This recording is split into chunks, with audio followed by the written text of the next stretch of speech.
Welcome to the Professional and Vocational Licensing Virtual Board Meeting.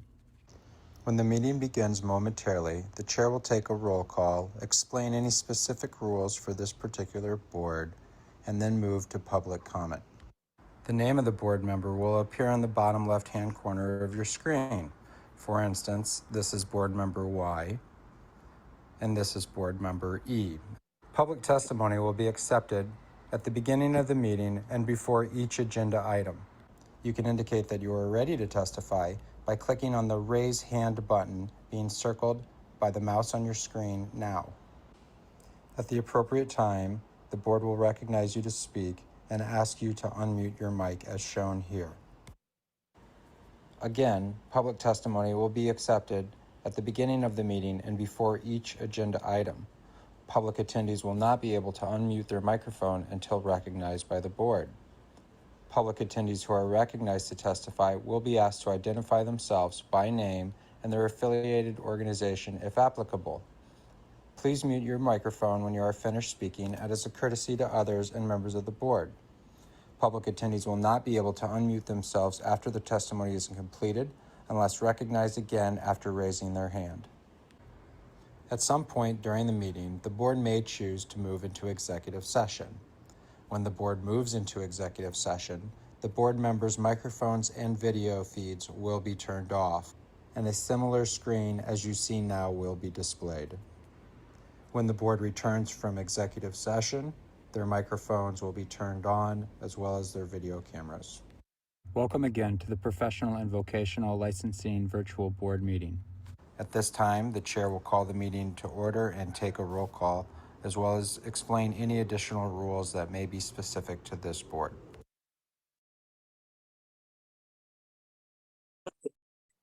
All right, internet access. To view the meeting and provide live oral testimony, please use the link at the top of the agenda. You will be asked to enter your name. The board requests that you enter your full name, but you may use a pseudonym or other identifier if you wish to remain anonymous. You will also be asked for an email address. You may fill in this field with an entry in an email format, example, something@somethingmail.com. Your microphone will be automatically muted. When the chairperson asks for public testimony, you may click the raise hand button found on your Zoom screen to indicate that you wish to testify about that agenda item. The chairperson will individually enable each testifier to unmute their microphone. When recognized by the chairperson, please unmute your microphone before speaking and mute your microphone after you finish speaking. Phone access. If you cannot get internet access, you may get audio-only access by calling the Zoom phone number listed at the top on the agenda. Upon dialing the number, you will be prompted to enter the meeting ID, which is also listed at the top of the agenda. After entering the meeting ID, you'll be asked to either enter your panelist number or wait to be admitted into the meeting. You will not have a panelist number, so please wait until you are admitted into the meeting. When the chairperson asks for public testimony, you may indicate you want to testify by entering star and then 9 on your phone's keypad. After entering star and then 9, a voice prompt will let you know that the host of the meeting has been notified. When recognized by the chairperson, you may unmute yourself by pressing star and then 6 on your phone. A voice prompt will let you know that you are unmuted. Once you are finished speaking, please enter star and then 6 again to mute yourself. For both internet and phone access, when testifying, you'll be asked to identify yourself and the organization, if any, that you represent. Each testifier will be limited to 5 minutes of testimony per agenda item. If connection to the meeting is lost for more than 30 minutes, the meeting will be continued on a specific date and time. This information will be provided on the board's website at http://cca.hawaii.gov/pvl/midwives-committee-meetings. Instructions to attend State of Hawaii virtual board meetings may be found online at https://cca.hawaii.gov/pvl/2020/008/state-of-virtual-board-instructions.pdf. Thank you, Christy. I'm gonna ask everyone where you speak to say your name, because we are a hybrid meeting, which is in person and virtual. Okay, so I asked Christy Duarte to read that because the last time I almost choked. Okay, I'm gonna call the meeting to order after I establish quorum. I'm gonna take roll. For those attending virtually, if you could tell me if you are alone in a non-public place. I'm gonna go down the line. Sky, Connolly, Rayleigh, Yes, I am alone and in a non-public place. thank you. Sheena is here. Yes. Leah Hatcher.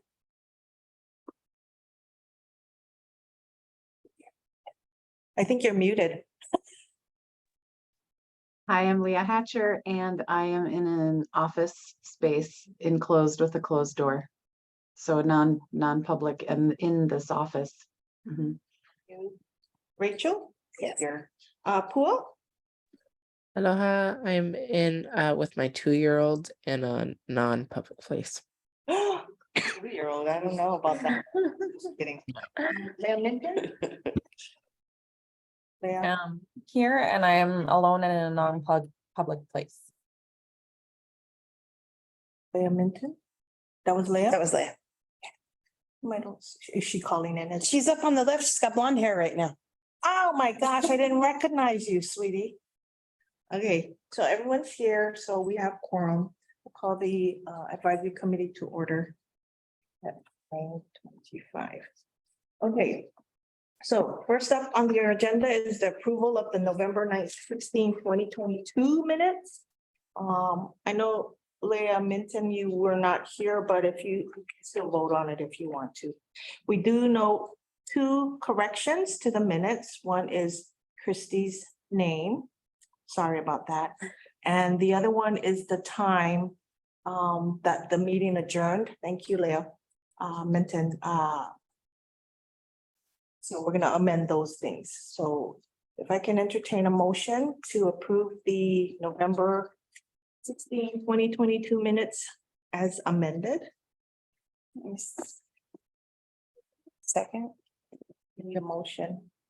a motion to approve the Your name. Rachel Cornell Strumpf, I motion to approve the minutes with corrections. As amended. Okay. Can I get a second, please? Second. Second, Say your name, please. Sky Rayleigh, second. Guy got it. Yep. Thank you. Are there any no votes, abstentions, or recusals to approve the minutes? None. Motion is carried unanimously. All right, next.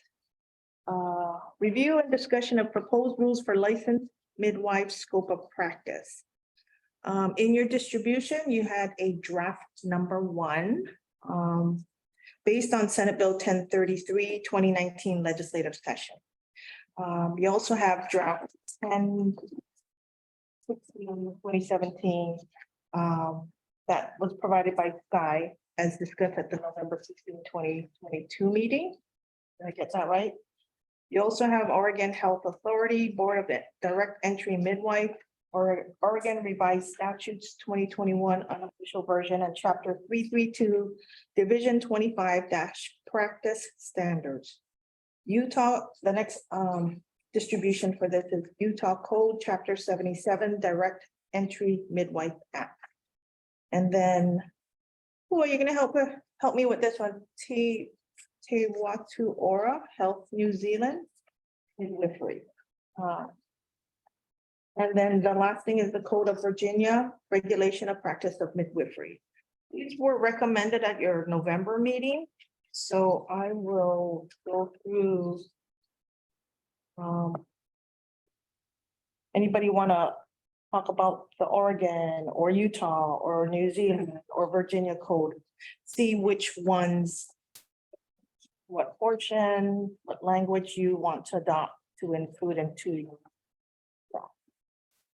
Anybody want to go first, or I'll call on everybody individually? Rachel, Go first. Virginia has done some revision of their laws recently, and it's my opinion that they currently hold the most my favorite language. I don't know how else to say it, but it's well defined within the scope using the NARM and the MANA and the NACPM practice guidelines and recommendations for the profession. So I believe that it's better than Oregon's language. So I don't know what else you want me to say, but I like it. I like it a lot. the whole thing? Most of it, yeah, I know we're not supposed to bring up stuff that's not in here, but there are, this is just one part of their, they have like several sections. This is the scope. So, I think that they pretty much have a really good handle on it. I wouldn't really change any of the verbiage even if I was gonna copy it.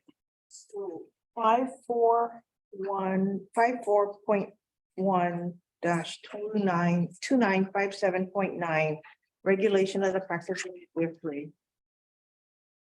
So their law goes like 2957 point. It's like 8.9, 0.10, 0.11, 0.12, 0.13. If you look it up in its entirety. Okay, so there's more to this then. Yeah, this is specifically the scope, so, We're talking about the scope. right. So that's why we only printed that part out. Yeah. That's why I sent that part in. So you're okay with, Absolutely. okay, all right. Christie, Well, to piggyback off of Rachel, there was a testimony from Kim Perkin, who is a Virginia licensed midwife from NARM and chair of the board of directors. So she kind of explains in her testimony why the Virginia, hold on, yes. we didn't get to those testimonies. So if you have, you cannot, I have to warn everyone on the advisory committee, you cannot speak for another organization. Okay, Once we start the open testimony, then she will have opportunity, or I will read her testimony. okay, that sounds good. We're talking about just you personally Okay. as a public member of this advisory. Okay, well, this thing that says draft across of it, is this like a multi-composed thing, or is this somebody's draft from the board? No, it's just a draft. Okay. Well, I liked it. Can I say that? I did like it. I had like notes if we do go through it, through each line, some notes, but overall, I didn't really have any things that made me feel uncomfortable. I did like in one thing in the Utah law. I mean, there was other things in the Utah law, but I like this draft. So I'm gonna say that first. I like that draft. And in the Utah law, it says on page 3, there is something at 5877-304, something about parents' rights. And I do like that section. So I think those are just my basic comments. And if we do go through the draft, I'd love to share more. Okay. So what I heard so far is both of you don't have any issues with that draft right now. I have a few notes also, Yeah. but no glaring, Substantive, I mean, nothing really negative. nothing really negative. Yeah. People work on. Some questions. Yeah. So I would ask that you, I can probably, and this goes for the rest of the members that I'm gonna call on right now. If you're okay with draft 1, okay, I can do a Word document. I will email it to all of you after the meeting. And then you can do your recommendations via track changes. Okay, and then you send it back to me and I will compile it at the next board for the next advisory committee meeting. Okay, all right, let's go down the line. Sky. I think Leah was first. But that's fine. I had a couple of questions about the draft. And one sort of comment. I wasn't sure, I didn't understand the striking of particular definitions, just the titles. Did that mean the whole definition was struck? Or like, for instance, it was struck through Accreditation Commission for Midwifery Education, but then the rest of the definition was left. So I didn't understand how to read that. So again, this is just a draft. Yeah. I'm assuming that because the Accreditation Commission for Midwifery Education is already defined in the statutes, then it's going to be deleted from your rules. Okay. You have to repeat it, right? Okay.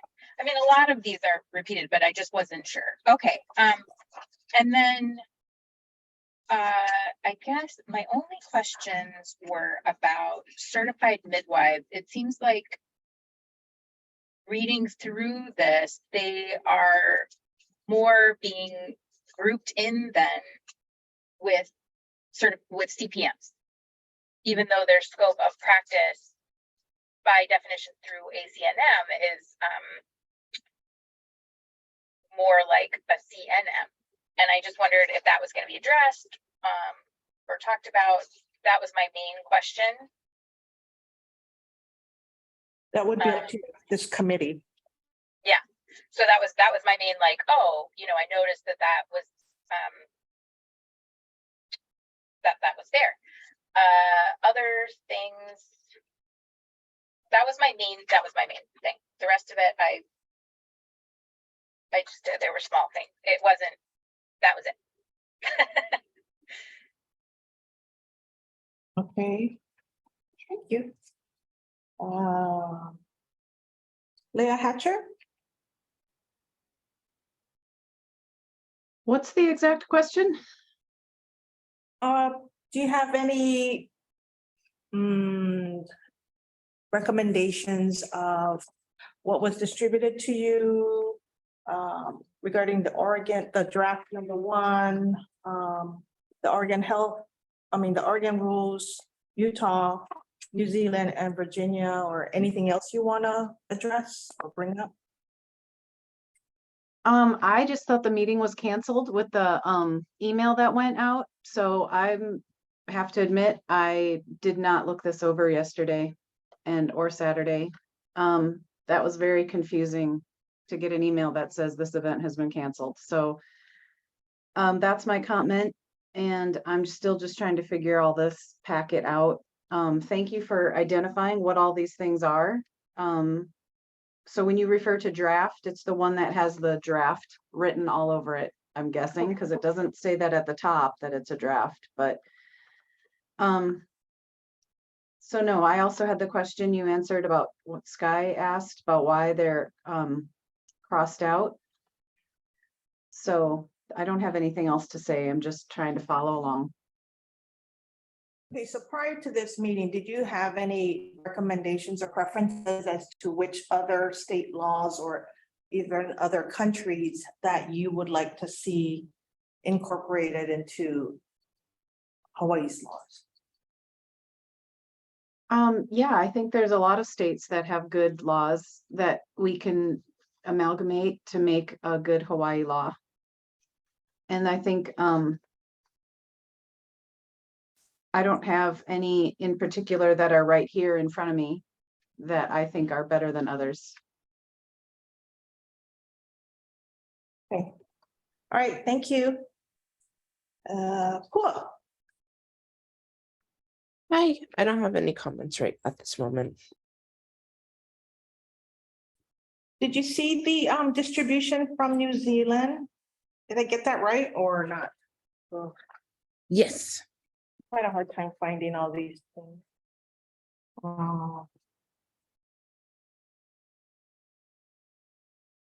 Any? How do you feel about draft one if you got a chance to read that one? Yep, it looks good. Right. Leah Minton.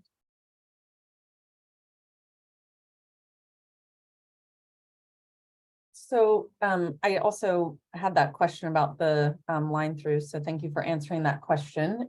I also just really wanted to get some clarification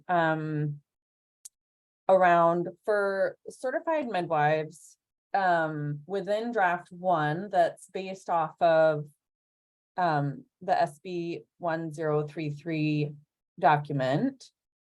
That really like scope of practice, including a prescriptive authority. So the prescriptive authority is crossed out, but it does give prescriptive authority to certified midwives. And one of my questions is, are we as an, is the director of DCCA able to give prescriptive authority privileges to certified midwives if that's not in the statute? So that is one of my questions.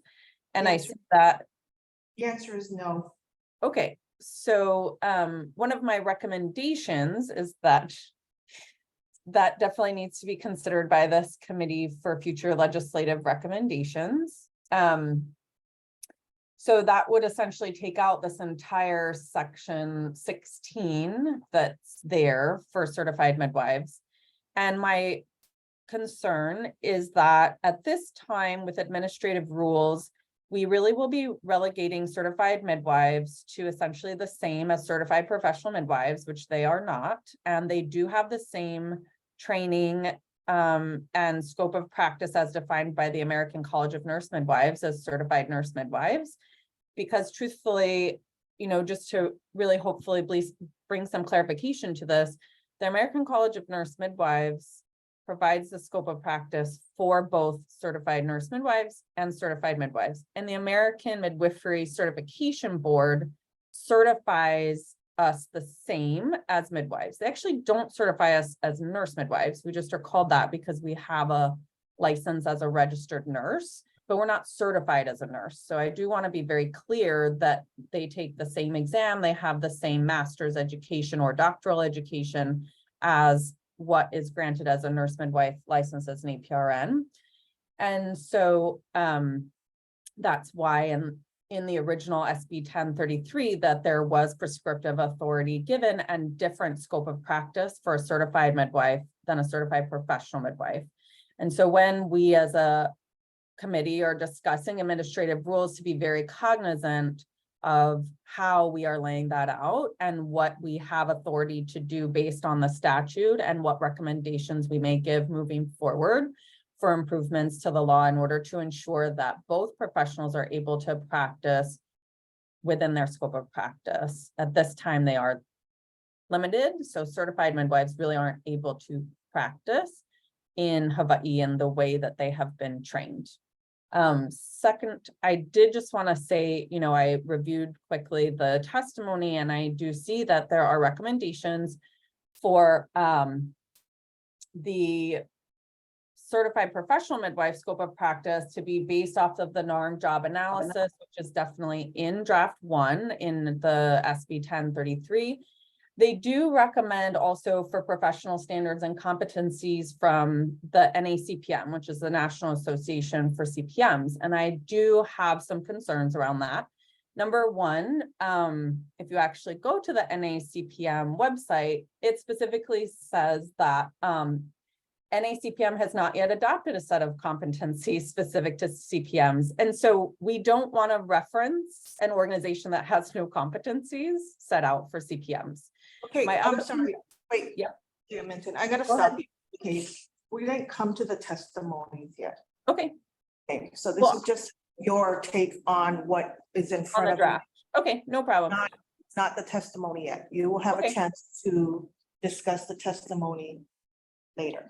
Okay, no problem. I will point out that based on the receiving, for example, of Oregon as an example that has a lot of listed scope of practice individualized lines. The reason for that, I just want to, make very clear for this committee to consider, is that certified professional midwives actually do not have a defined scope of practice. And that's something that is very different from what people are used to with other professions. So that's why for certified midwives, we would be referencing the scope of practice by ACNM. But for CPMs, there is no place to reference a scope of practice because it's not defined. Each certified professional midwife individual defines their own scope of practice for themselves, and they can also change that with each individual client. And so as long as what they are willing to do is listed in the informed consent with their client, then that is the form that actually defines a certified professional midwife scope of practice with each individual client. And that is why historically, many states have very long administrative rules, because otherwise there are no rules. So I want to be very clear that when people say we should be referencing, for example, like with the SB 1033, it does not specifically reference NACPM. And historically that was intentional because NACPM only represents members of NACPM rather than all CPMs. And that means they have no jurisdiction over CPMs who are not actually members of NACPM. And so with SB 1033, I do agree that the way that they've set it out is to reference the job analysis, and that there are things in there specifically, for example, actually of referencing ACNM's home birth practice guidelines. And the reason why, even though CPMs do not fall under ACNM, that I agree with it being referenced is because CPMs have no practice guidelines for home birth. And within that document for ACNM's practice guidelines, then it at least lists out what is considered higher risk and when those are recommended for transfer. So at least there are some guidelines for what would be considered reasonable and prudent for a professional. It does not require those transfers of care, but it does actually define what those levels of risk are. And that is important in my opinion, because otherwise there is no actual regulation. So I just wanted to bring those important points up that can be missed by a lot of people and misunderstood as to why many states do have it highly listed out. And I don't think that we need to do that. I do agree with the way SB 1033 is written. And at the same time, we will be limiting the certified midwife work at this time. And the last thing I just wanted to say is that I do think it's important for us to ensure that there are continuing education licensing requirements, because at this time there are none. And so within the admin rules of SB 1033 draft, I do agree with there being continuing education requirements, as well as peer review, especially understanding that peer review does happen inside of facilities, but it is not required to happen when you have community birth. It is required for CPM renewal of their certification, but there are no true parameters around that. And so us having that requirement is important, but I do think we need to consider how to ensure that peer review will be protected, because there are no protections in this draft to allow for that ensured confidentiality within peer review for licensed midwives, and that is critical in order to ensure that we can move the profession forward. Thank you. Right, you used up all your points, so you can't speak anymore. I'm kidding. All right, Sky has her hand raised. Di, did you want to say something? Yeah, a couple of things.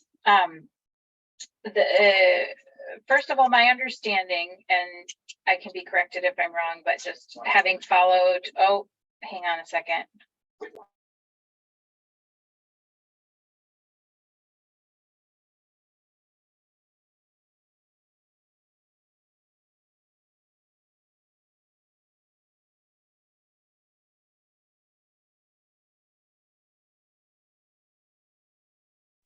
Okay, I'm really sorry. I am actually in a non-public place. So, my understanding of what's happening with NACPM, I do agree, you know, I don't, as far as their jurisdiction and who they, whatever, but that it is in the works for them to come up with a scope of practice. That is my understanding, that that's something that they're heading towards. Not to say that they have one right now. And I don't know when that would be completed, but it is something to consider, that in the future, it may be a workable reference. We can't work with that right now, but I just wanted to point that out. There were a few other things that I wanted to mention that I guess I just like didn't, because I needed to get my thoughts together. But there were things in the Oregon law that I really agreed with, that I feel like could be incorporated, and it was more around informed consent. The way that it was very specific, I think is important to a certain extent. That is included in our CPM credential, and it is also included in the CM credential. However, as Leah pointed out there, I don't feel that it's specific enough, that those things tend to be pretty loosey-goosey on the CPM side. And I liked that there were specific criteria for both informed consent and consultation specifically. Those two things were spelled out in a way that made a lot of sense to me. I don't necessarily agree with having these huge, long administrative rules spelling out everything super specifically, because I think over time scopes may change, and what people are learning will change. And especially if you're putting in like exactly what type of, you know, I don't know, birth control or medication that someone can use, that changes over time. I know that we try to be, I think it's important to be have the law be, or the rules be, as flexible as they can be, so that we can allow for those changes over time. And I think it's important to define things like what is informed consent and choice, and what is being told to people in those documents, because I think sometimes being that as CPMs, we write our own informed consent, it doesn't come across as uniform. And I think sometimes that is doing a big disservice to our clients and consumers. I also think that laying out times and abilities to consult with other care providers will go a long way to building bridges that don't exist right now, especially on Maui. So for instance, if it's required by law that I need to consult when somebody has had 2 cesareans, for instance, before they have a home birth, it's required by law that in Oregon, they define, hey, you have to talk to someone who does cesarean sections, which means you need to talk to an OB, which means that OBs need to be available for consult. And right now in Hawaii, that's not something, or at least here on Maui, I can't speak for other islands, but here on Maui, they are not available. They won't talk to us. They won't even give us the time of day. And I think putting it in the law will go a long way to saying, look, we are trying to build bridges here. We are wanting to integrate our professions and create a better system that will be, in the end, safer, and create better outcomes for everyone. Because the research shows the more integration you have, the better things go. And so I like the idea of including requirements for consultation. And I know that some people will see that as like a big barrier, because if nobody's willing to talk to them, then they're not doing the right thing. But I think that in the long run, it could start to build some bridges, because right now they don't have to talk to us. It's not a requirement. And I find, I'm currently not practicing, but when I was practicing, I found that to be a real detriment, because I wanted to consult on things that were important to consult on. I wanted to get an outside opinion. I don't want to be practicing in a vacuum. Like, I don't want that. It also defines that you can consult with other midwives as your consult. And so I think that's important, because at least here on Maui, there's kind of a tendency not to reach out to our, community to get consultations. And that's on us. That's partly on us, but putting it in there will help us to start thinking in that way, that this is a community thing, that we need to be integrating these systems so that we can have better transports and better relationships and all of those things. It's something to think about. I know that it also creates problems. It's not perfect, but Hey, sorry, those are Sky. just- that's it. Sky, I'm hearing you repeating yourself. I Yeah, think sorry. I realize that. I'm done. we gotta watch our time, because we have a lot of people wanting to testify. They're gonna be allowed 5 minutes. Our meeting will end at 11. With or without anything, any decision. Too bad. So you have to use your time wisely. So I'm gonna go in the order of I know people are raising their hand right now.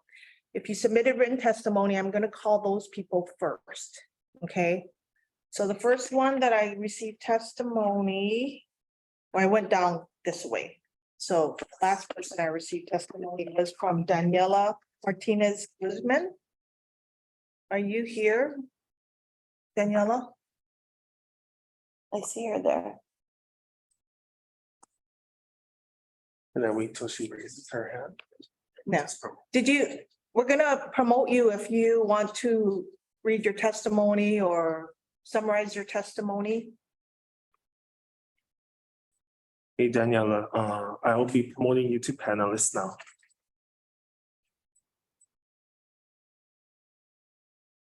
After Daniela will be Michelle Palmer. Okay, good morning. Can everyone hear me? Yes. Wonderful. Okay, I'll keep it brief. I had two main points in my testimony. One being referring to the Virginia law as a great model. I saw that in the agenda. I looked into it.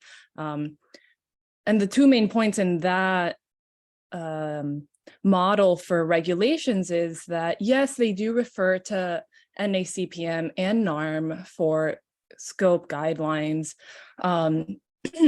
But yes, in addition to that, because I understand the concerns of, well, there aren't hyper-specific guidelines for CPMs. And part of that is intentional because CPMs do have different trainings. So one midwife may be trained in supporting a twin birth while another is not. So it shouldn't be a very general guideline that, yes, midwives should all do that.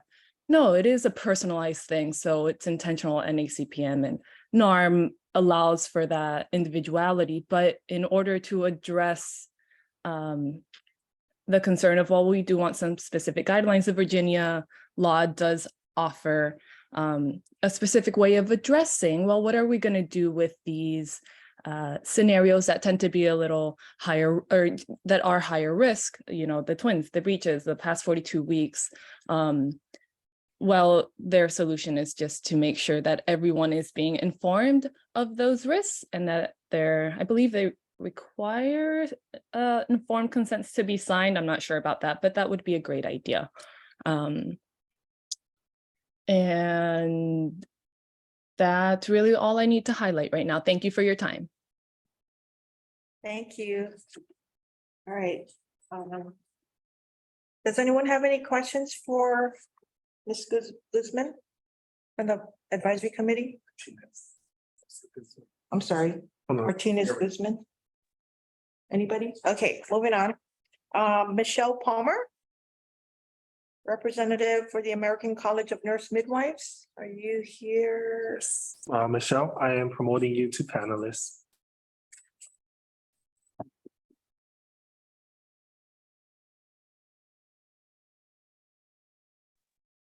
Can you hear me? Yes. Thank you so much. Really, Leah did such a great job of kind of summarizing, my comments. I'm a midwife of 25 years and I'm a board member for the American College of Nurse Midwives, and we have licensed certified professional midwives, certified midwives, and certified nurse midwives in Rhode Island as well. So those may be some rules and regs you also want to take a look at.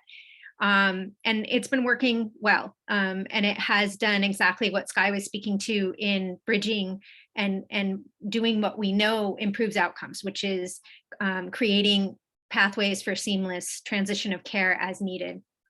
I've worked across settings remotely.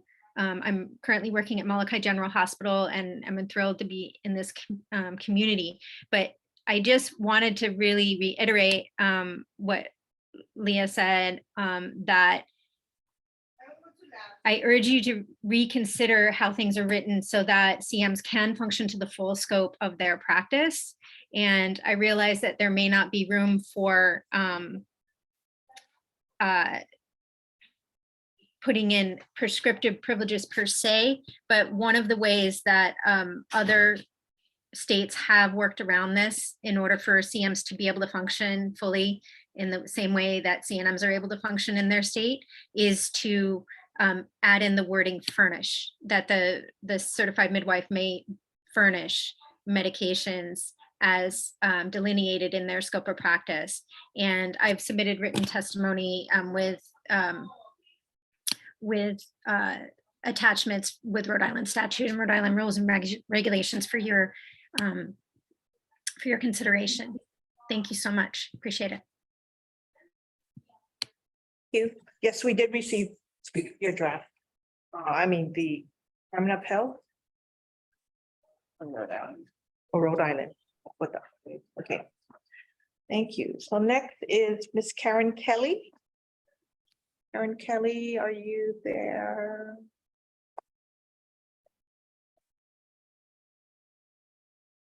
Yeah, Karen Kelly. Karen Kelly. Okay, Miss Kelly submitted testimony yesterday.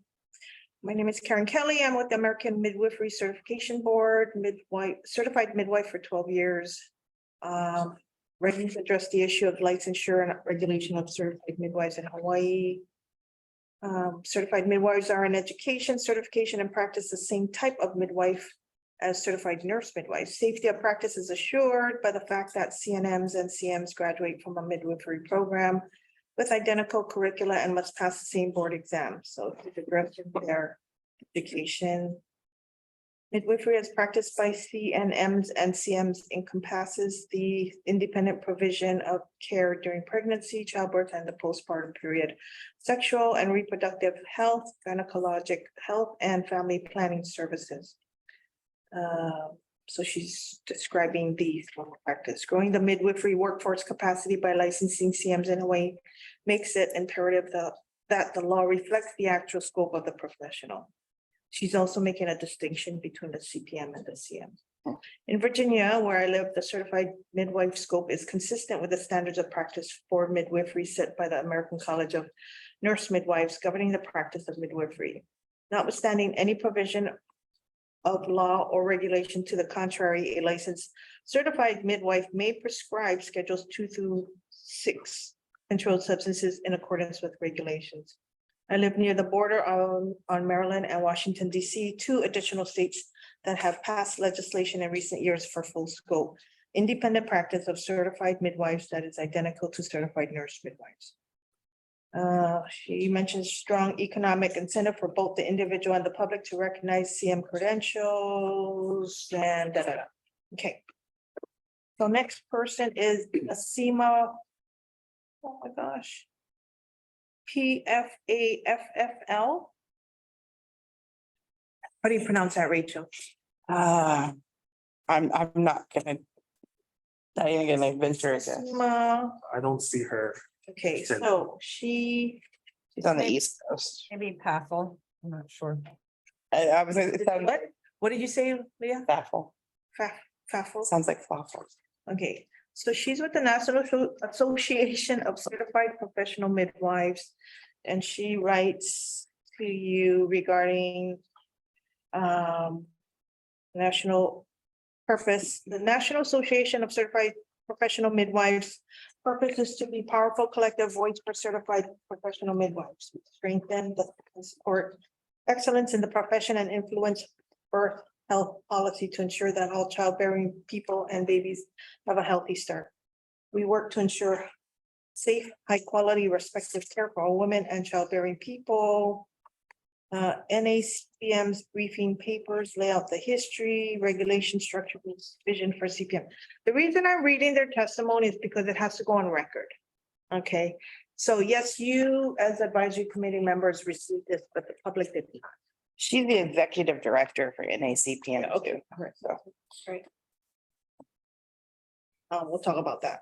The midwifery education, blah, blah, blah. CPMs are the recognized experts in out of hospital birth. The CPM credential is the only midwifery credential to train students in knowledge, skills, and abilities for community birth and determine competency in out of hospital settings. Only one state out of 36 states that license CPMs reference ACNM's scope of practice document in rule or law. Florida achieved licensure in 1995 before CPMs had established the credentials. 3 internationally recognized professional midwifery organizations.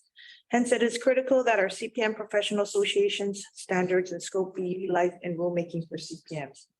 The American College of Nurse Midwives establishes standards and delineates the scope for certified nurse midwives, certified midwives, and certified midwives. And now I'll go sleep. Okay. That's basically her. Wait, that was from, I'm sorry. I think someone sent it on behalf of Cassandra Jaw, so I'm not sure if that was like her Okay. assistant or something, but yeah. On behalf of her, she actually wrote the letter. Okay, all Well, right. Yeah, I'm but she, saying the email came from maybe her assistant or somebody else, but they No, it CC'd came from Cassandra her. on it. no, Yeah, Cassandra wrote that. whatever, you got it, okay. So, yes. All right, so. Kim Pekin,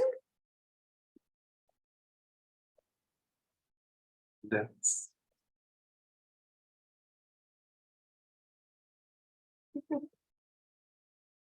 say that.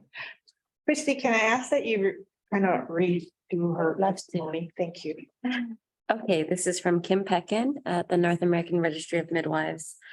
She says, as a Virginia licensed midwife and chair of the Board of Directors of NARM, I'm writing to you for the meeting today. It's my understanding that the meeting will review and discuss proposed rules for the practice of licensed midwives in your state.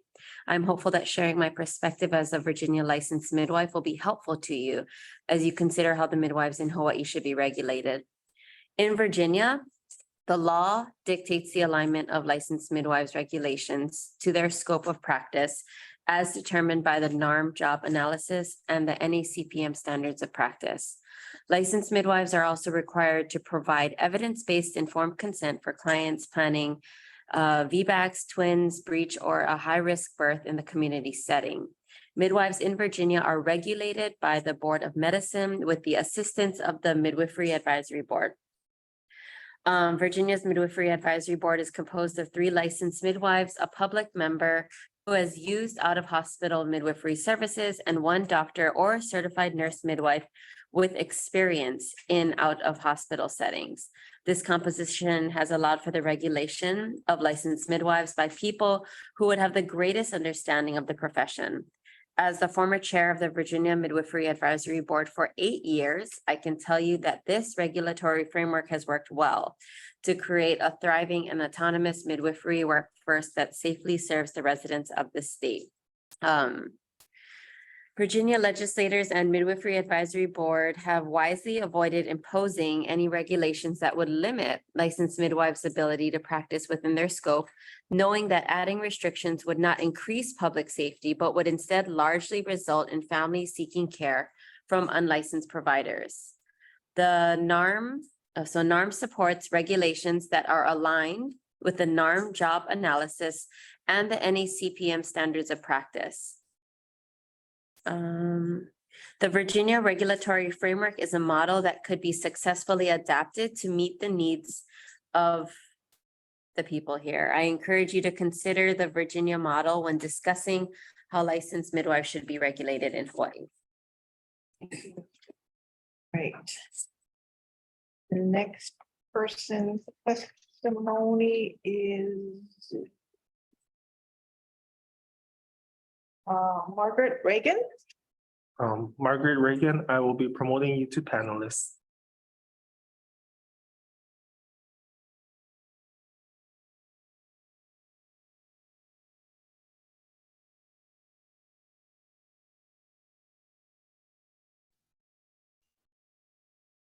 Aloha.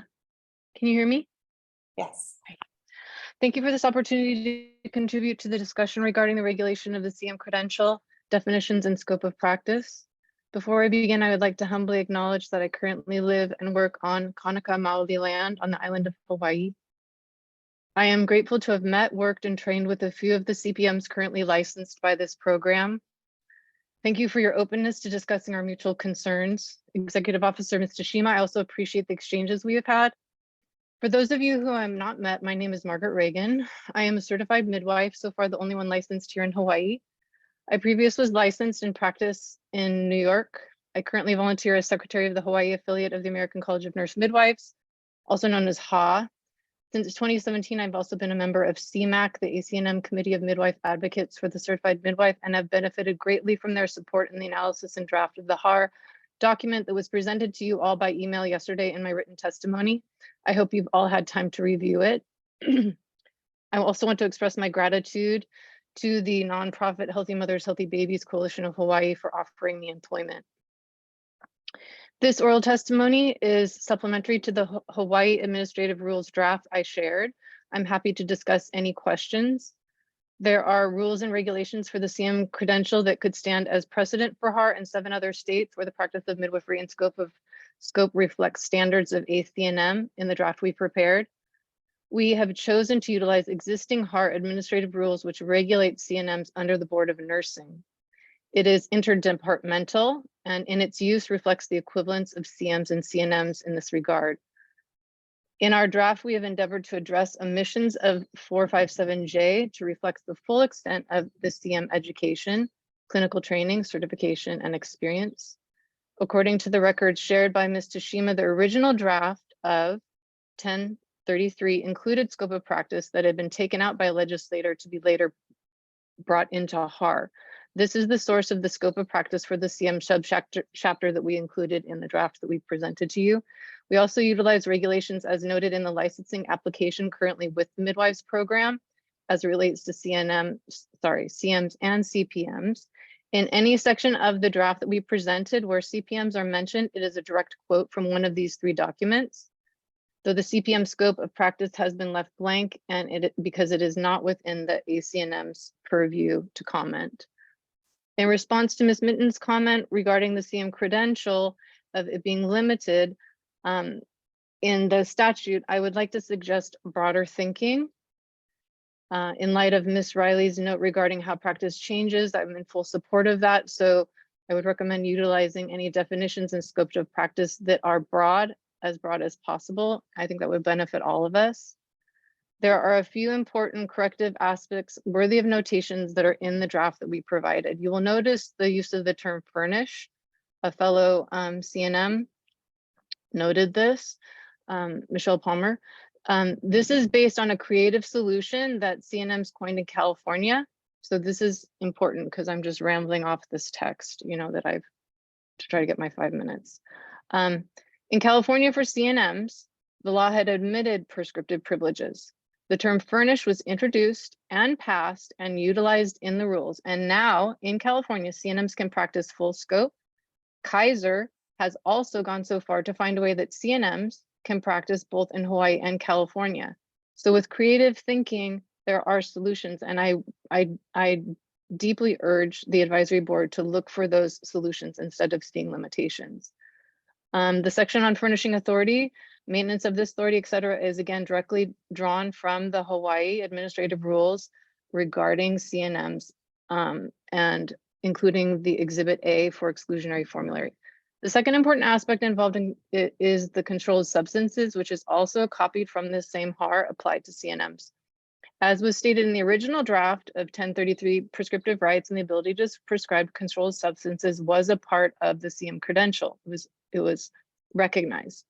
According to ACNM definitions, DEA number is a right of a CM credential, which is different than MPI numbers. Finally, the hard draft reflects that CMs are trained in credentials to attend births in all birth settings. So we are requesting that the final hard draft acknowledges these distinctions of the CM credential.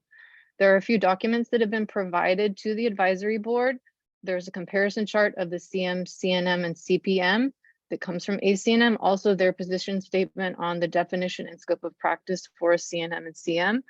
I can provide state precedents if that is the direction that we would rather go. There are 7 states where regulations have been written that reflect ACNM standards. They are Maine, Maryland, New Jersey, New York, Rhode Island, Virginia, and Washington, D.C. Colorado will soon be joining this group as their statutes have just recently been passed. The American Midwifery Certification Board notes that there are currently 131 CMs working in U.S. territories. I'm the one here, and 130 work primarily in those other 7 states. ACM legislative leadership is convinced that with rules and regulations that reflect CM potential, the numbers in Hawaii will grow. I'm also convinced of this, and I see the benefit of the CM credential to the Hawaii community. CM future student midwives, they will have a more efficient and affordable path to complete a master's program and return to Hawaii to serve. I'm happy to speak more about CM programs if you have questions. Which brings me to the heart of the question of this request to submit oral testimony. I appreciate the presence of a CNM on this board, yet there is not a CM, and we are the ones who are going to be regulated by this board. So I have to speak to that short-sightedness. We also do not have a member of ACNM on the board. So in the final discussions of the draft, I would request that either a CM or member of ACNM be a part of the final discussion. And just to speak to work environments in which I've worked. I'm sorry, Margaret. I'm gonna have to cut you off. I No need to give problem. other testifiers an opportunity No problem.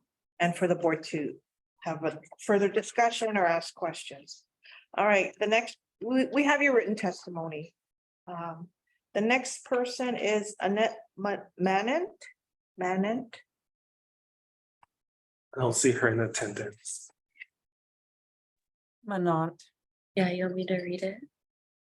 Yes. Okay. All right, this is from Annette Manant, President of the Hawaii affiliate of American College of Nurse Midwives. Thank you for this opportunity to contribute to the discussion regarding the HAR draft as it applies to licensed certified midwives practicing in the state of Hawaii. Our purpose here as the Hawaii affiliate of the American College of Nurse Midwives is to comment solely on the section related to the CM credential.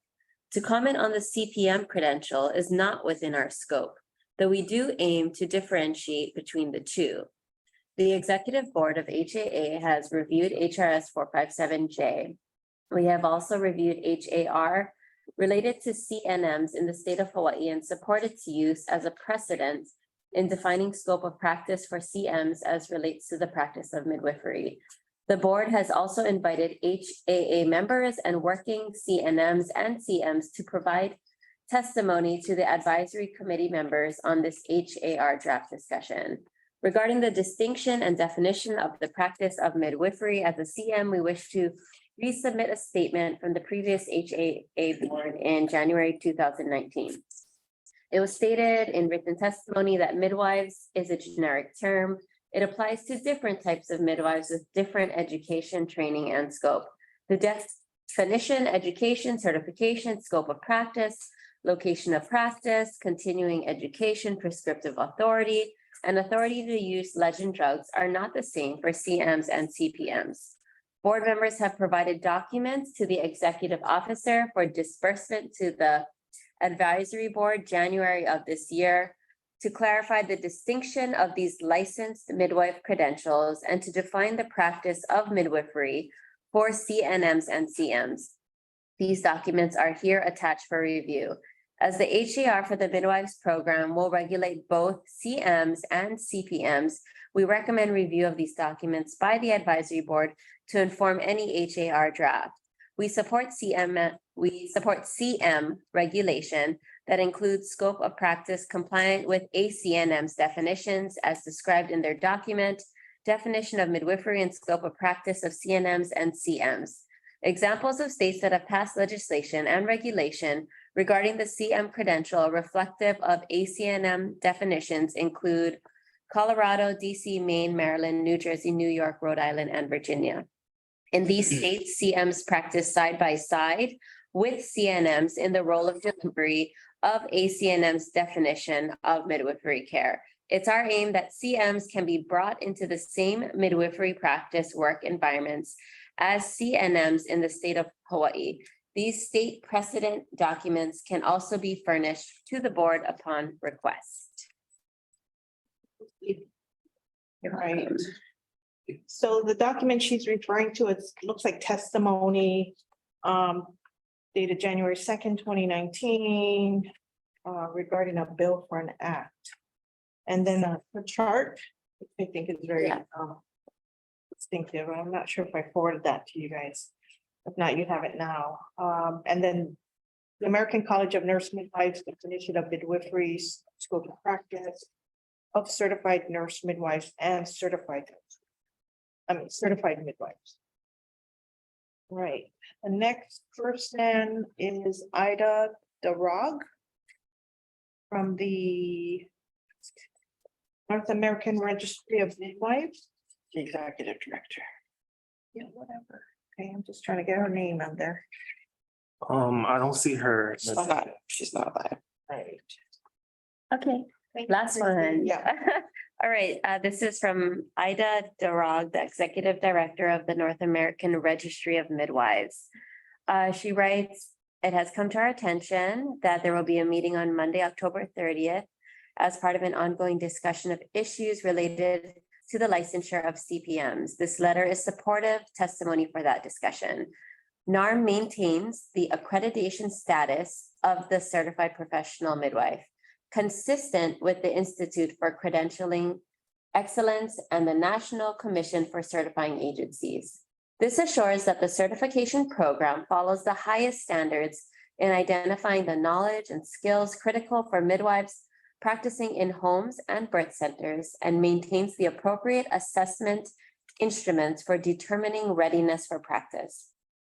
When evaluating the scope of practice for licensed midwives via the Certified Professional Midwife Credential, NARM supports keeping the state scope consistent with the NARM job analysis and test specifications and the professional standards and competency standards from the National Association of Certified Professional Midwives. These documents may be found on their websites, www.narm.org and www.nacpm.org. The most effective regulation is that which is consistent with the education, assessment, and professional standards of the profession being regulated. Thank you. Thanks, Christy. Okay. Right now, the last testifier who is here in person, can I have you introduce yourself and if you represent any organizations? Okay. My name is Ezine Dawson. I am a licensed certified professional midwife practicing on Oahu. And I'm here to testify in regards to the scope of practice and. Can you guys hear her? Oh, okay, go ahead. Yes, but can she say her name again, please? Ezine Dawson. Okay. And I'm just here to testify in regards to the scope of practice that is incorporated for practicing CPMs. I hear a lot of conversation mentioning CNMs, but I also want to remember that we are also focused here on CPMs. And for those of us who are currently practicing in the state of Hawaii, I ask that you look into the language of the laws currently in place in states such as Virginia and Utah. They do use practice guidelines that are referenced in both of those states, and those those guidelines are set forth with standards that are shown through NEEC, PEP, and NARM. They are very clear, and they do require informed consent.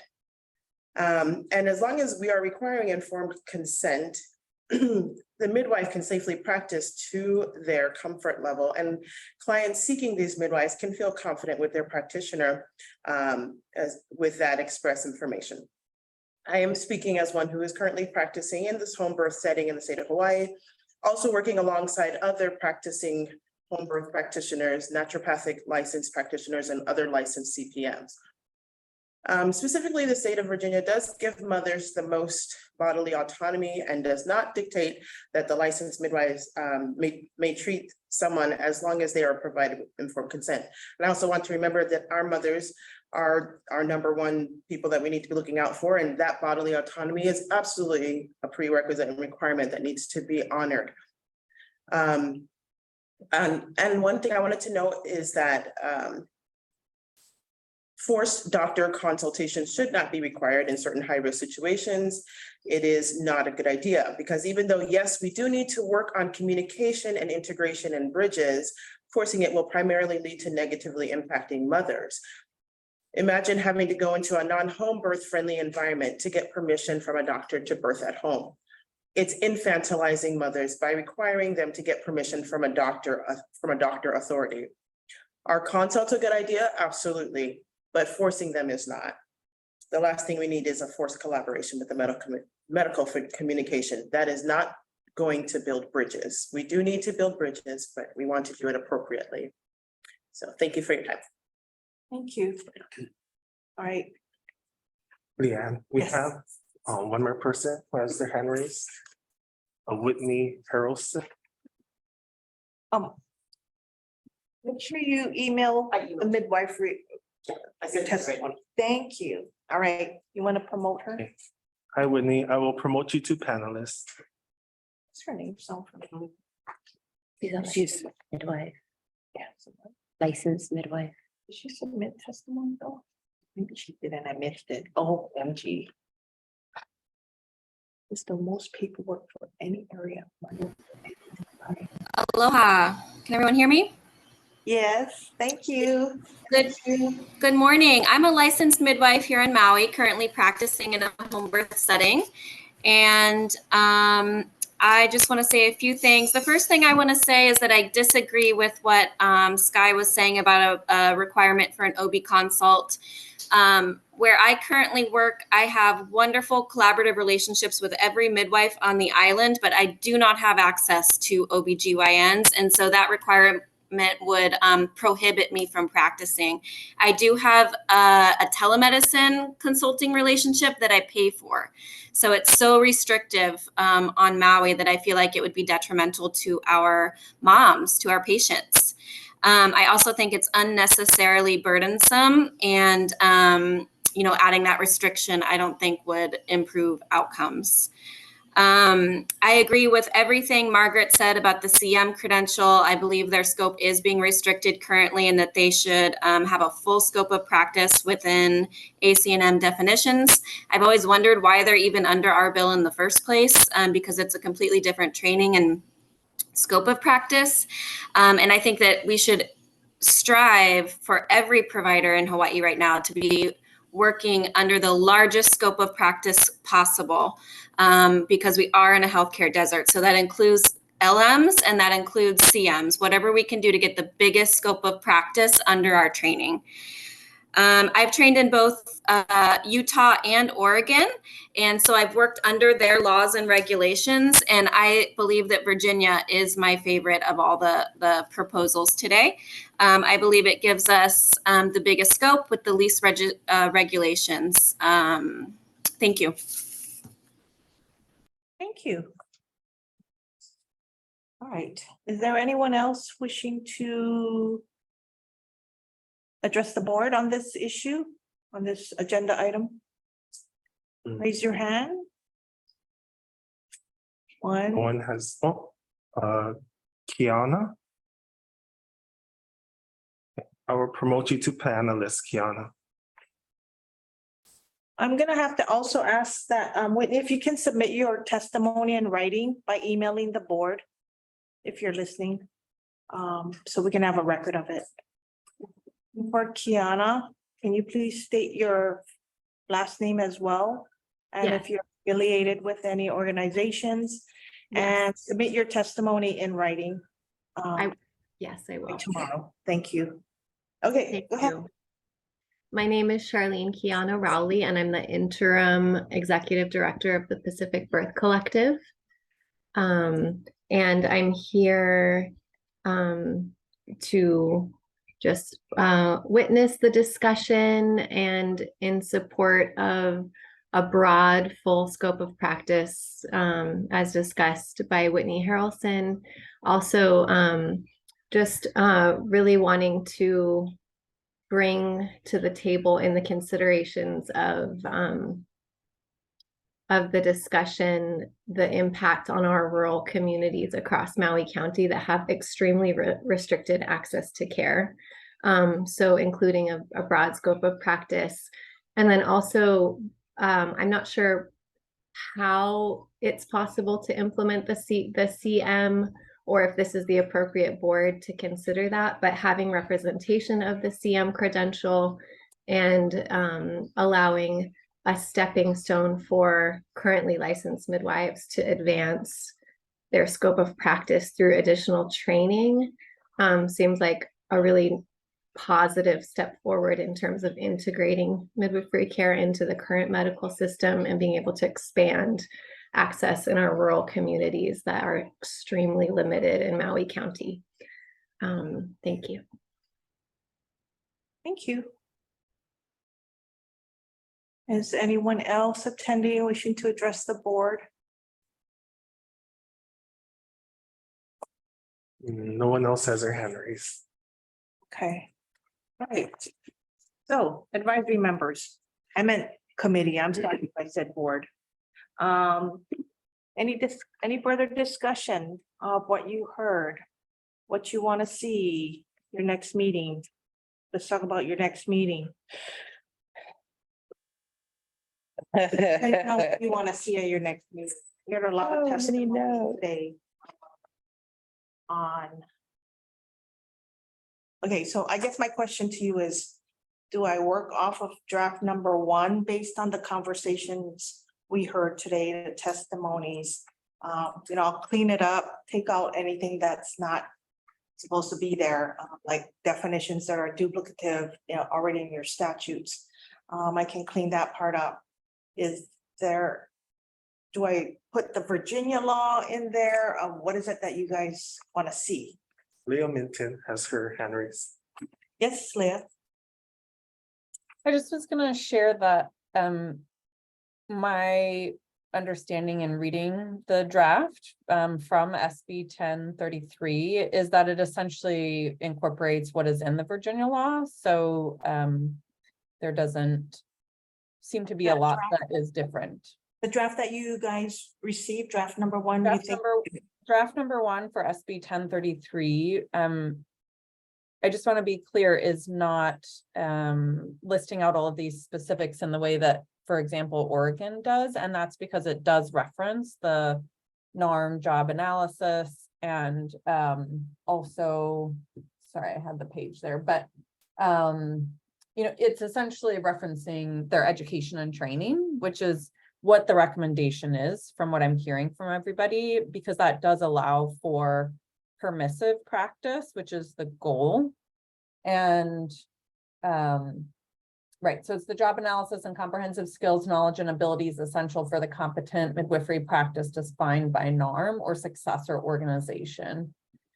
So that is in there. And then, I think that if we want to look at what essentially is different within the Virginia law around the scopes of practice and kind of highlight those differences for discussion, because I do think you'll find that there is a lot of similarities. Since when they wrote this, my understanding is they looked at many laws, including Virginia and Rhode Island, when this was drafted, and that it was drafted in relation to other Hawaii administrative rules, which are generally set in more of a permissive language, so that we don't have to keep coming back to, refresh that over the years, so that it updates essentially as the national standards update. I just wanted to add two small comments separately, which is number one, the statute does stipulate for the advisory committee that it would be 3 licensed midwives, and that can include certified professional midwives or certified midwives. So the advisory committee absolutely allows for a certified midwife to be included. And I also just wanted to share that the advisory committee statute does not require CPMs or CNMs to be members of national organizations, because that is not indicative of their knowledge of their scope of practice as a professional. So I know that was brought up, and I just wanted to state that other boards also, not that this is a board, but other boards and committees do not require their advisory committees to be members of professional organizations to be eligible to be on the board. So I just wanted, or committees. So I just wanted to share that. And one last thing. There seems to have been some confusion as to why certified midwives are included in the licensed midwife statute. And I just want to be very clear that the statute licenses the practice of midwifery and midwives. And that is why certified midwives are included, even though they have a different scope of practice. Because if they had been left out, then we would be actually only licensing certified professional midwives, and that's not licensing a profession. That's licensing a professional, which is not in accordance with our licensing statutes in the state of Hawaii. Thank you, Lana. Yes, Rachel. I'd like to speak to the members of the advisory committee. As far as the Physicians Advisory Committee and the Board of Nursing Advisory Committee, the Board of Nursing Advisory Committee has 6 RNs, 1 APRN, 1 LPN, and 2 public members. Okay, we don't have an advisory committee for the board nursing, it's a board. Okay, well, the board still has all nurses. So then for the physicians board, we have 7 physicians or surgeons, 2 osteopathic physicians, and 2 public members. Nowhere on there is there a nurse on the doctor's board. Nowhere is there a CPM on the nursing board. It doesn't make sense to me that there's a CNM on the CPM-CM board. The CM credential is the equivalency, non-nurse equivalency of the certified midwife. The certified nurse midwife is the equivalent, the CM is like the non-nurse equivalency. So it would make sense that the seat on the advisory board that's taken up by the advanced practice person would be a CM with 3 CPMs, not a CNM. That's my 2 cents on that. That's, to follow up on what Leah is saying. Noted. Because nowhere else in there is there anybody else that's not, these people are all regulated by this. And we're all regulated by this, but Leah isn't as the CNM. So that doesn't make sense to me, first off. Secondly, there's a lot of really good things in this draft. I do have some specific questions. Is that appropriate to bring up now? Well, so I guess specifically, let's look at,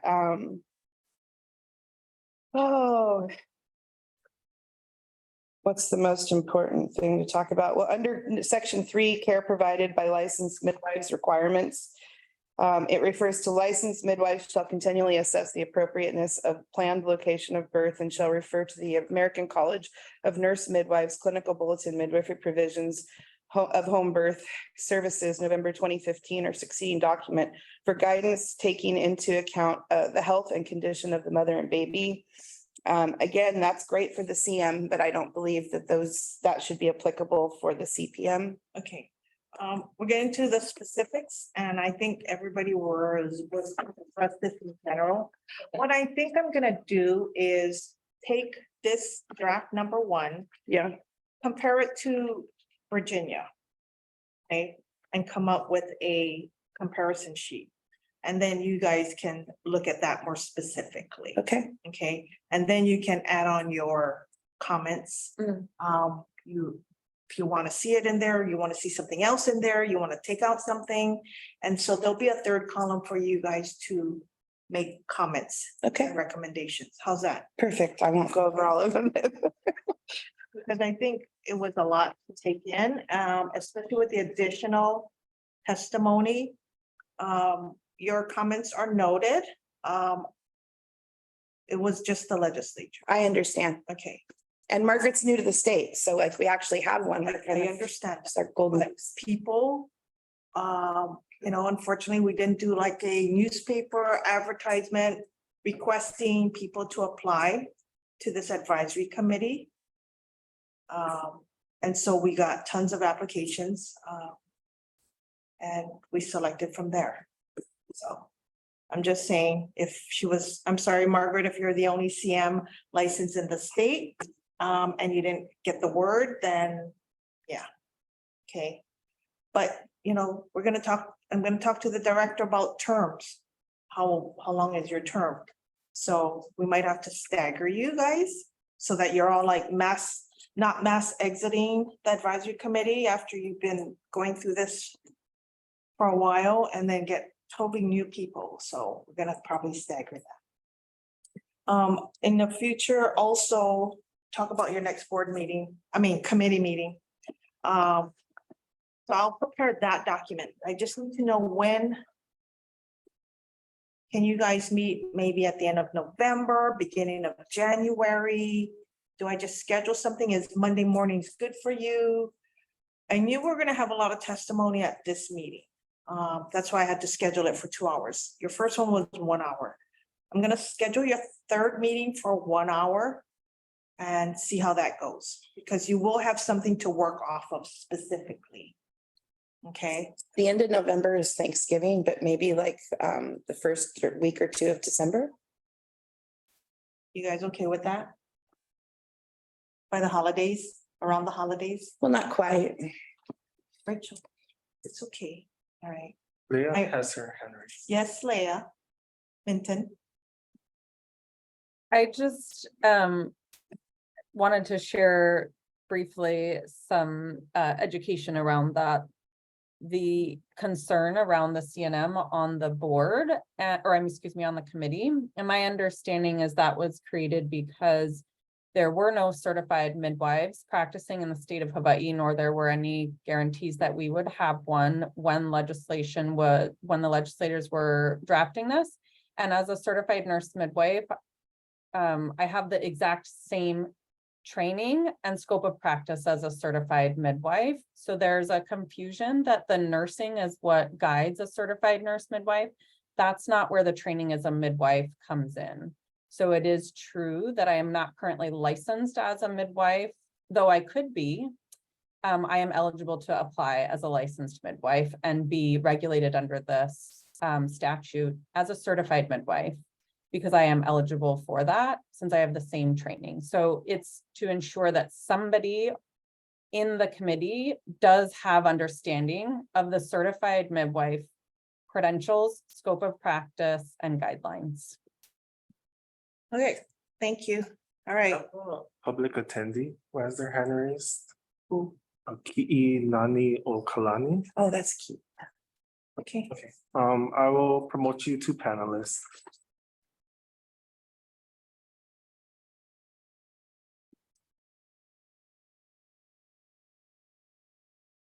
Hi, Key, can you state your name for the record, first and last name, any organization you may be affiliated with, and you have 5 minutes?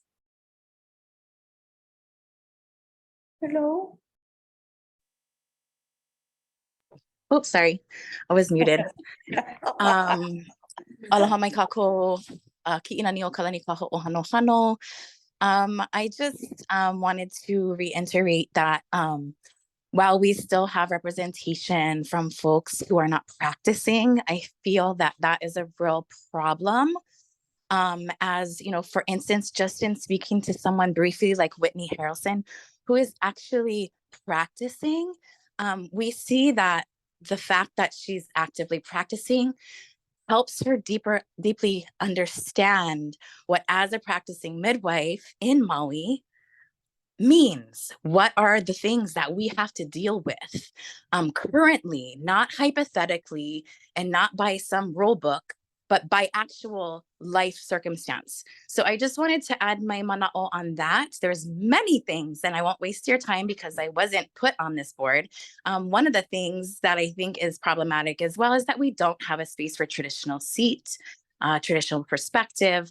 Although we are also not allowed to practice, I think that it's really important that we have, I'm grateful, so grateful that I see Pua, because she is actually the only person here that is from Hawaii. You could be born here, and I give you that, but she is Kanaka Maoli.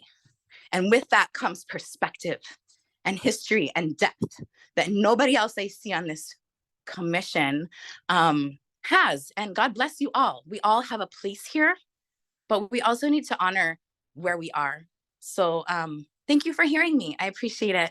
Bless you all. Mahalo for taking the time to be here and to do something pono with this advisory board or committee or whatever you guys call yourselves. Bless you. Mahalo. I'm confused. Thank you, Key. Who's confused? Me, I don't know what we are either. A board, a committee. Oh, okay. I'm like, I thought you were confused about what I said. I'm Committee, happy okay. to clarify. Okay. Ahuiho malama pono. Thank you. Okay, so, anybody else have anything to say, board members? If not, I will try to find a room. Hopefully Monday works okay for everybody, first thing Monday morning. Actually, yeah. One question, am I the only midwife on the committee that's actually practicing midwifery? I don't know. I just, midwifery. you do, I'm sorry, who was that? I wasn't looking at the screen. Was that you, Leah? Or Leah? Who Yeah. said that? I practice midwifery. Okay, cool.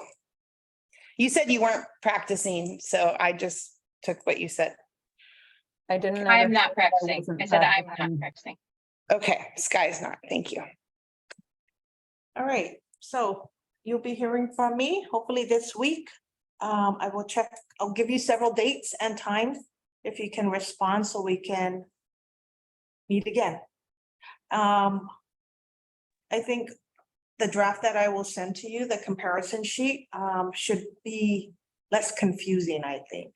But I heard a lot about Virginia law and what Leah Minton said, and I will put those two together, okay? If I think anybody the has, comparison sheet will be excellent. Thank you so much. I know that's gonna be time consuming. it's okay, I got it. All right, I also want to say thank you for doing that. That'll be very helpful for me. okay. Yeah, and we try to file the agenda 7 days prior to the meeting. I start closing out the distribution 10 days because we still have to make copies and file the agenda and make sure everything's there. So we'll try to get it done ahead of time. How do you like your folder? Swanky, I met one Saturday and put them all Well. together. that's a lot of work. It was. So keep it, right? Yes. Now you can, and so when I give you additional, for your next meeting, I'll make sure there's hole punches on the top. If you want to add it to your folder. Oh, okay. Okay, so this will be your folder, so you can start moving stuff to the left side, new stuff will be on your right side, okay? All right, that helps. All right, then I think this meeting is adjourned at Thank you. 10:37. Oh, I Thank think Sky has her hand up. Who? Sky. Yes, Sky. So I wasn't sure when to bring this up, but I am going to need to step down from the board because I am moving to Canada. So I will no longer be living in Hawaii. And that will create a space for people. Let me know what you need from me in order to facilitate that. But this will have to be my last meeting because I won't be living here anymore. So I don't know what to say, Sky. Sky, can you email me? You have my yes, I will email you too, but I just wanted to make it clear so that all the board members can hear it because I don't have everybody's email, but I will email you as well. I'll put it in writing. Don't but I email them. Okay, so committee members, do not email each other. Again, I will email you, Leanne, No, but no. I was just saying, As a I wanted, reminder, yeah. From our last year, the meeting, Yes. sunshine law, don't email each other. Okay, thank you. Sky will just email me and then. Oh, man, Sky, I'm so bummed. Okay, all right. So bummed. All right, this meeting is adjourned. Thank you.